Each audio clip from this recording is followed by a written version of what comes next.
এই ইলিয়াস হোসেন নামে এক রাজাকার কুখ্যাত বেয়াদব বদমাইশ মিথ্যুক ধোঁকাবাজ জঘন্য বেয়াদব সে বসুন্ধরার কাছ থেকে কত কোটি টাকা চাঁদা খাইতে চেষ্টা করছিল, কিন্তু ওরা বহুত শেয়ানা। আকবর সোবহানকে আমি চিনি, তার ছেলেরাও অনেক ধুরন্ধর। ওরা দুনিয়ার মানে কি কয় দুনিয়ার ধান্দাবাজ, তাদেরকে আবার কে ধোকা দিবে বুঝেন নাই? এই সাংবাদিকরা কিন্তু এটাকে একটা দেশের বলা হয় চতুর্থ স্তম্ভ। সাংবাদিকরা ইচ্ছা করলে একজনকে উঠাইতে পারে, নামাইতে পারে, একেবারে ছেঁড়া ভাড়া পিতে দিতে পারে।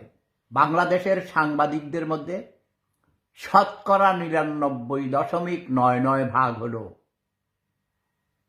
মিথ্যুক ধোঁকাবাজ, প্রতারক, ধান্দাবাজ। অনেকে মনে করে পুলিশরা বেশি অসৎ, ঘুষ খায়। নাও, পুলিশরা কয় টাকা ঘুষ খায় ভাই? খাইতে হয়, তাদের বেতন কম, সুবিধা কম, কষ্ট বেশি, পরিবার চালাইতে পারে না, ওটা তাদের প্রয়োজন। এটাকে আমি তেমন অপরাধ মনে করি না। কিন্তু সাংবাদিকরা কোটি কোটি টাকা ঘুষ খায়। এক একজন মাল্টিবিলিয়নারকে, অসৎ লোককে ভাই তারা বিভিন্ন বেকায়দায় ফেলে দেয়, ফেলে দিয়ে তার নামে রিপোর্ট করবে। যেমন বসুন্ধরার নামে রিপোর্ট করবে বলে এখন তো বলতে একবেলা খাইতে পারো, আগামী বছর ওই ৭৪ সালে কিসের দুর্ভিক্ষ হয়েছে, তার চেয়ে বড় দুর্ভিক্ষ হবে। কারণ ডক্টর ইউনূস ব্যর্থ হয়েছে, রাষ্ট্র পরিচালনায় তার কোনো অভিজ্ঞতাও নেই। আজে বাজে লোকজনদেরকে নিচে, বুড়া বুড়ি সব কন্ডম মাল, তারপরে ছাত্র নিচে 2 জন, 3 জন নিছিল, একজনকে তো পার্টি, কিংস পার্টি বানাবার জন্যে তাকে মন্ত্রীর চেয়েও আরো বেশি সুযোগ সুবিধা দেওয়া হচ্ছে। ঠিক আছে না?